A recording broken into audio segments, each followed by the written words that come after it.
Hi guys, this is Akash. तो we are going to continue with your semester 5 का EMD subject that is elements of machine design.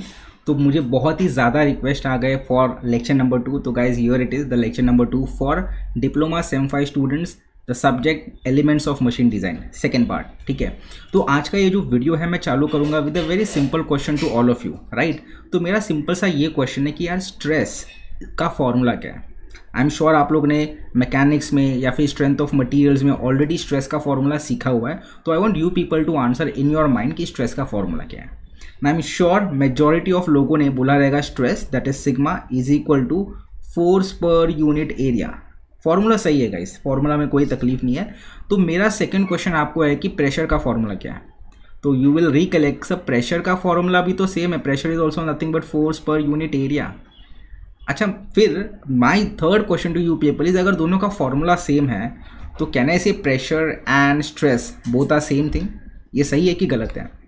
ना ये question के ऊपर definitely सोचो guys, because ये वाले क्वेश्चंस आपको वाइवा में पूछे जाएंगे जिसमें आपका एक्चुअली प्रॉब्लम हो सकता है या फिर पोपट हो सकता है। बिकॉज ऑल्दो आपको स्ट्रेस का फॉर्मूला पता है, प्रेशर का फॉर्मूला पता है, बट दोनों में एक्चुअल डिफरेंस क्या है या फिर वो दोनों सेम है कि नहीं, इसके बारे में आपको कोई आइडिया नहीं होगा। तो अगर आपको कोई आइडिया नहीं है, टेंशन मत लो गाइस, इसी के बारे में हम लोग आज बात करने वाले हैं।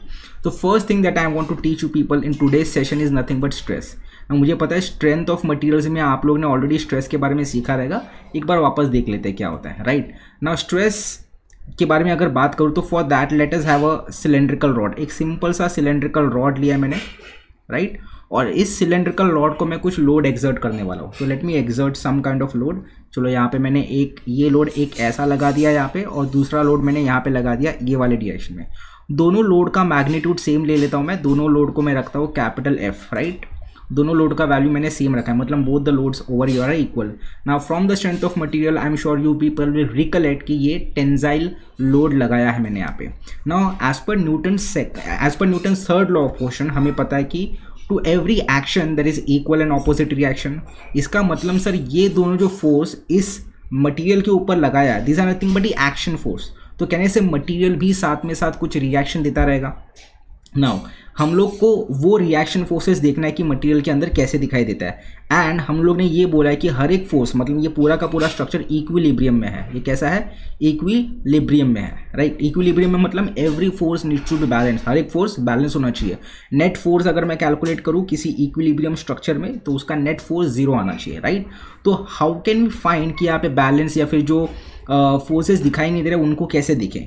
तो वो देखने के लिए हम लोग यहाँ पे एक इमेजिनरी कट क्रिएट करेंगे, ठीक है। अभी इस इमेजिनरी कट करने के बाद मैं मटेरियल को यहाँ पे ड्रॉ कर रहा हूँ। एक ये आ गया लेफ्ट वाला मटेरियल यहाँ पे आ गया, और ये वाला राइट वाला मटेरियल यहाँ पे आ गया, ठीक है गाइस, राइट। अभी मैं क्या कर रहा हूँ, जो मैंने ऊपर की जगह पे जो फोर्सेस ड्रॉ किया ना वो वापस ड्रॉ करो। तो यहाँ पे एक फोर्स है F जो ऊपर वाला है, यहाँ पे ये वाला फोर्स F। ना जैसे हम लोग ने बोला as per Newton's third law of motion to every action there has to be equal and opposite reaction. इसका मतलब अगर मुझे इस स्ट्रक्चर को बैलेंस रखना है, राइट, बैलेंस यानी इक्विलिब्रियम में रखना है, तो इस फोर्स को यहाँ पे इंटरनली एक ऑपोजिंग फोर्स होना चाहिए विच will be equal in magnitude but opposite in direction. मतलब ये कैपिटल F, जैसे काला वाला F और ब्लू वाला F, दोनों का मैग्नीट्यूड सेम होगा बट दोनों का डायरेक्शन अलग होगा। उसी तरह ये वाले फोर्स को रेजिस्ट करने के लिए भी यहाँ पे इंटरनली एक फोर्स होगा which will be equal to capital F। तो अभी अगर मैंने स्ट्रक्चर देखा, अगर ये पॉइंट पे मैंने स्ट्रक्चर देखा तो मुझे पता चलता है कि पूरा का पूरा स्ट्रक्चर इक्विलिब्रियम में है। तो ये क्यों किया गाइस? नाउ ये आपको बहुत ही इन दोनों टर्म्स के बीच में का जो डिफरेंस है वो बताने के लिए मैंने आपको बात किया। तो चलो बता देता हूँ कि यार डिफरेंस क्या है यहाँ पे। नाउ गाइस सोचो यहाँ पे कि अगर मैंने इस फोर्स, ये force, this force that is internal resisting force, तो अगर internal resisting force per unit cross section area लिया तो इसको हम लोग बोलते हैं स्ट्रेस। तो गाइस स्ट्रेस क्या होता है? स्ट्रेस का फॉर्मूला आपने सही बोला, stress is nothing but force per unit area. But ये फोर्स नॉर्मल फोर्स नहीं होता, this is called as internal resisting force, जो कि यहाँ पे मटेरियल के अंदर डेवलप होता है। और क्यों डेवलप होता है? बिकॉज हम लोग ने यहाँ पे लगा दिया। बट फिर हम लोग इसको फोर्स ही क्यों बोलते हैं? गाइस सिंपल सी बात है ना, देखो कैपिटल F और ये वाला F दोनों सेम ही है, तो लिखने के लिए हम लोग सेम लिखते हैं, बट जब भी हम लोग बात करते तो हमें पता होना चाहिए स्ट्रेस के टर्म में ये वाला होता है इंटरनल रेजिस्टिंग फोर्स, राइट। तो फिर प्रेशर का फोर्स क्या होता है? बहुत सिंपल सी बात है। अगर ये फोर्स के बारे में बात करूँ which is external force acting पर यूनिट क्रॉस सेक्शन एरिया, तो this external force per unit area is called as pressure and internal resisting force per unit area is called as stress. तो आई am sure guys आपको stress और pressure में का भी difference पता है और आपको स्ट्रेस का कंसेप्ट रिकलेक्ट हो गया रहेगा. Now with this let me move on to one more concept called as strain. Now strain को डिनोट हम लोग करते थे स्मॉल ई से. जस्ट थोड़ा सा आपका मेमोरी फ्रेश कराने के लिए स्ट्रेन के बारे में वापस बता रहा हूँ. नाउ स्ट्रेन के लिए मैंने यहाँ पे एक सिंपल सा मेटल का रॉड कंसिडर किया है और ये मेटल का रॉड एक जगह पे मैंने फिक्स किया है. Right now this looks like a cantilever beam. Now हम क्या करने वाले हैं कि ये जो रॉड है ना उसको वापस मैं फोर्स एक्सर्ट करने वाला हूँ इन दिस डायरेक्शन. तो ये वाले डायरेक्शन में मैं क्या करने वाला हूँ, एक फोर्स एक्सर्ट करने वाला हूँ. राइट नाउ नेचुरल सी बात है कि अगर मैंने फोर्स अप्लाई किया है तो इस मटीरियल इस रॉड का लेंथ इंक्रीज होगा. ठीक है, तो उसका इसका जो लेंथ है, let me just increase the length of this particular rod और अब बता देता हूँ आपको. राइट तो यहाँ पे हमने क्या देखा कि यहाँ पे बॉस इसका लेंथ इंक्रीज हो रहा है. Right Y, because we exerted some amount of external force.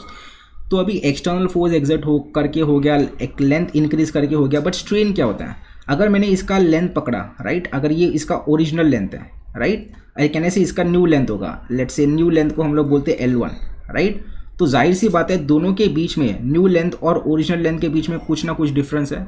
That difference will be taken as delta L. Right तो स्ट्रेन क्या होता है, स्ट्रेन का अगर फॉर्मूला बोलूँ, strain is nothing but change in length upon original length, change in length upon original length.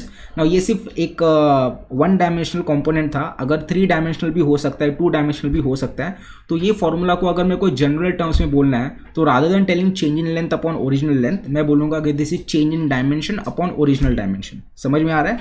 तो guys ये मैंने इसलिए किया ताकि आपको स्ट्रेस और स्ट्रेन का कंसेप्ट रिकलेक्ट हो जाए and then we can move on with the further concept. I hope आपको समझा रहेगा. अगर समझा रहेगा तो मेरे को कमेंट में बताओ कि कितने जन को ये स्ट्रेस और प्रेशर में का डिफरेंस पता था. Do let me know in the comments कि आपका कंसेप्ट क्लियर हुआ है कि नहीं. Right now with this let me move on to the today's main part, इस वीडियो का main part, that is what do you mean by direct stress. ना इसके ऊपर आपको एग्जाम में डेफिनेशंस आएंगे 2 मार्क के लिए, उतना ही करना. तो डायरेक्ट स्ट्रेस क्या होता है एंड डायरेक्ट स्ट्रेन क्या होता है. स्ट्रेस समझ में आ गया क्या होता है, अभी डायरेक्ट स्ट्रेस क्या होता है वो समझेंगे. Right for that let us consider a simple material. एक सिंपल सा मटीरियल है, मेटल का हो सकता है या फिर किसी और मटीरियल का हो सकता है, but we have a material. इस मटीरियल के ऊपर मैं एक लोड एक्सर्ट करने वाला हूँ. राइट नाउ इस लोड के वजह से कहने से एक इंटरनल रेजिस्टिंग फोर्स क्रिएट होगा. राइट और ये मटीरियल ऑब्वियसली ग्राउंड के ऊपर रखा है तो हवा में नहीं है, तो बॉक्स नीचे नहीं जाएगा. तो हमें पता है कि यहाँ से एक इंटरनल रेजिस्टिंग फोर्स क्रिएट होगा which will be equal in magnitude but opposite in direction. Now जाहिर सी बात है कि ये जो लोड एक्सर्ट हो रहा है वो इस वाले क्रॉस सेक्शन एरिया पे एक्सर्ट हो रहा है. Now I want you people to answer in the comment कि यार इस लोड के बीच में और इस क्रॉस सेक्शन एरिया के बीच में एंगल कितना है. वीडियो को पॉज कर लो, कमेंट्स में दे दो आंसर, या फिर किसी ने ऑलरेडी दिया रहेगा तो वहाँ पे एक लाइक का बटन दबा देना, तो आपको पता चल जाएगा, मुझे पता चल जाएगा कि आपका आंसर भी सेम है. तो आई होप आप लोग ने आंसर किया रहेगा. नहीं किया रहेगा तो देख लो गाइज, यहाँ पे इस लोड के बीच में और इस क्रॉस सेक्शन एरिया के बीच में एंगल इज एग्जैक्टली 90 डिग्री. अगर इसके बीच में एंगल 90 डिग्री है तो जाहिर सी बात है इंटरनल रेजिस्टिंग फोर्स के बीच में और इस एरिया के बीच में भी एंगल 90 डिग्री होने वाला है. तो गाइज डायरेक्ट स्ट्रेस क्या होता है, डायरेक्ट स्ट्रेस वो स्ट्रेस होता है जो तभी क्रिएट होता है जब हम लोग का जो फोर्स होता है वो फोर्स और ये क्रॉस सेक्शन एरिया का एंगल 90 डिग्री होगा. और फोर्स का मतलब इंटरनल रेजिस्टेंस का फोर्स के बारे में बात कर रहा हूँ. तो इसको डिफाइन कुछ इस तरीके से करेंगे. When a force of resistance, मतलब इस फोर्स के बारे में बात कर रहा है, एक्ट्स नॉर्मल. नॉर्मल मतलब 90 डिग्री पे और perpendicular to the area on which it acts, the stress so produce is called as direct और नॉर्मल स्ट्रेस.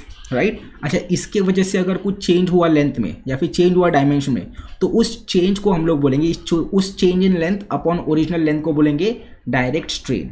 तो आई एम श्योर आपको डायरेक्ट स्ट्रेस का एंड डायरेक्ट स्ट्रेन का कंसेप्ट समझ में आ गया. इसके बाद एक बहुत ही सिंपल सा कंसेप्ट है जो कि है आपका tensile stress. Now tensile load पता है तो टेंसाइल स्ट्रेस ऑब्वियस सी बात है, जाहिर सी बात है आपको पता होगा. एक सिंपल सा मेंबर है, यहाँ पे मैंने इस तरीके से फोर्सेस लगा दिए. I can see these forces are moving away from the cross section area.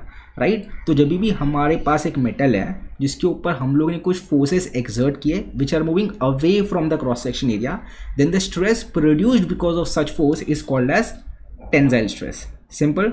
अच्छा टेंसाइल का ऑपोजिट आई एम श्योर आपको पता रहेगा, इट इज़ कंप्रेसिव. राइट तो इसमें उल्टा होता है. इसमें क्या होगा, अगर मेरे पास एक मटीरियल है and the forces are acting towards the cross section, मतलब ये फोर्सेस क्रॉस सेक्शन की तरफ जा रहा है। तो ऐसे फोर्सेस के वजह से जो स्ट्रेस क्रिएट होता है उसको हम लोग क्या बोलेंगे, कंप्रेसिव स्ट्रेस। तो आई होप आपको ये वाले सारे कंसेप्ट क्लियर हो गए रहेगा। अगर वीडियो अच्छा लगा रहेगा तो do consider clicking on the like symbol and subscribe the channel. Next वाले वीडियो में मैं आपको stress strain diagram for ductile material कराने वाला हूँ, तो चैनल को ज़रूर सब्सक्राइब करना चाहते हैं ताकि आपको नोटिफिकेशन मिल जाए। So this is Akash Sawant signing off. Thank you everyone.